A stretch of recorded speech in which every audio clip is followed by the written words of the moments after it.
Kalau suatu hari nanti kalian resign, pensiun, atau amit-amit kena PHK, terus kalian mencairkan uang jaminan hari tua nih, alias JHT. Nah, menurut kalian aja nih, uang itu masih pantas dipajakin nggak? Soalnya kan saldo JHT itu bukan uang yang tiba-tiba turun dari langit. Itu tabungan yang dikumpulkan dari potongan gaji kita setiap bulan. Gaji yang kita terima juga sebenarnya sudah ada pajak penghasilannya. Makanya, sejak pajak JHT rame lagi, banyak pekerja langsung bertanya, indeks ekonomi serius nih, uang tabungan hari tua kita masih dipotong pajak. Tapi sebenarnya, bagaimana sih aturan pajak JHT yang berlaku sekarang? Kenapa isu ini tiba-tiba rame lagi? Mari kita bongkar.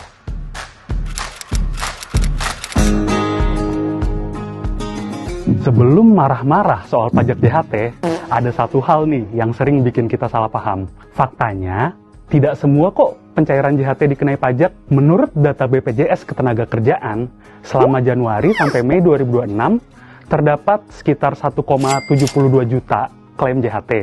Nah, dari jumlah itu, 95,45% memiliki saldo di bawah 50 juta. Dan semuanya sudah dikenai tarif pajak 0%. Jadi, yang saat ini masih dikenai pajak hanyalah pencairan JHT dengan saldo di atas 50 juta. Bahkan, pajaknya pun hanya dikenakan atas nilai yang melebihi batas tersebut dengan tarif final 5%. Kalau saldo JHT kalian di bawah 50 juta, praktis nggak ada pajak yang dipotong. Isu yang sedang dibahas pemerintah sebenarnya bukan cuma menghapus pajak, melainkan mengevaluasi juga apakah batas 50 juta rupiah itu masih relevan. Karena angka tersebut dibuat tahun 2009. Itu kan sudah hampir 2 dekade lalu. Sekarang inflasi naik, upah minimum juga naik. Nilai uang 50 juta hari ini tentu berbeda lah dibandingkan 50 juta 17 tahun lalu. Ada satu hal lagi nih sebenarnya yang juga jadi sorotan. Jika peserta mencairkan sebagian saldo JHT saat masih aktif bekerja atau belum memasuki masa pensiun, perlakuan pajaknya juga berbeda. Pencairan seperti ini tidak lagi menggunakan tarif final, melainkan mengikuti tarif umum yang bersifat progresif, mulai dari 5% hingga 42%, tergantung pada besaran penghasilan dan status wajib pajaknya.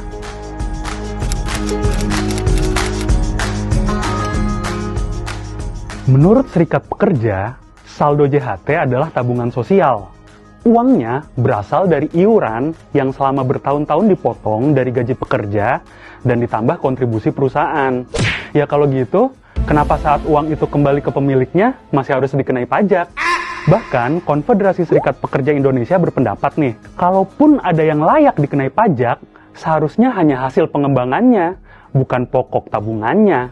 Ada lagi persoalan lain sebenarnya. Kalau seseorang beberapa kali resign atau terkena PHK, lalu dia beberapa kali mencairkan JHT, jadi muncul kekhawatiran pengenaan pajaknya bisa terjadi secara berulang. Ini juga nih yang sedang diminta untuk dievaluasi oleh pemerintah. Nah, menariknya, Menteri Keuangan sendiri nggak langsung menolak usulan tersebut. Purbaya mengatakan, pemerintah akan melihat aturan yang ada, menghitung dampaknya terhadap penerimaan negara, sekaligus ya melihat dampaknya bagi pekerja. Artinya, pintu perubahan masih terbuka lebar.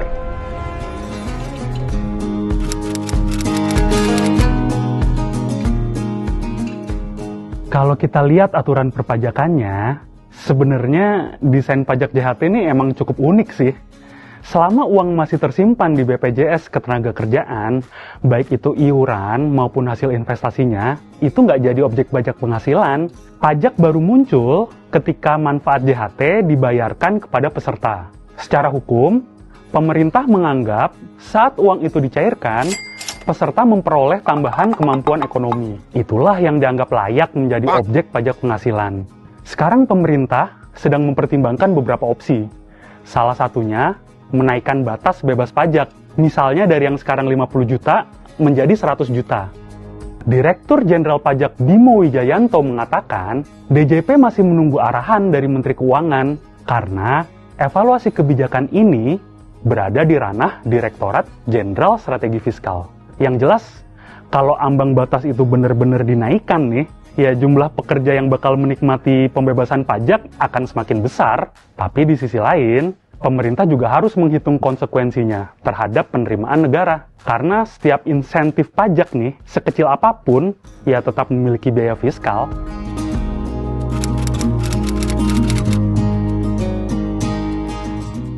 Pada akhirnya, perdebatan soal pajak JHT ya bukan cuma soal tarif 0%, 5%, atau batas saldo minimum 50 juta. Apa yang sedang diperdebatkan adalah bagaimana cara negara memandang uang jaminan hari tua itu sendiri. Apakah JHT merupakan tabungan milik pekerja yang seharusnya diterima utuh ketika dicairkan, atau tetap dianggap sebagai tambahan kemampuan ekonomis yang wajar aja jadinya kalau dikenai pajak saat manfaatnya dibayarkan. Karena itu, tantangannya adalah menemukan titik temu.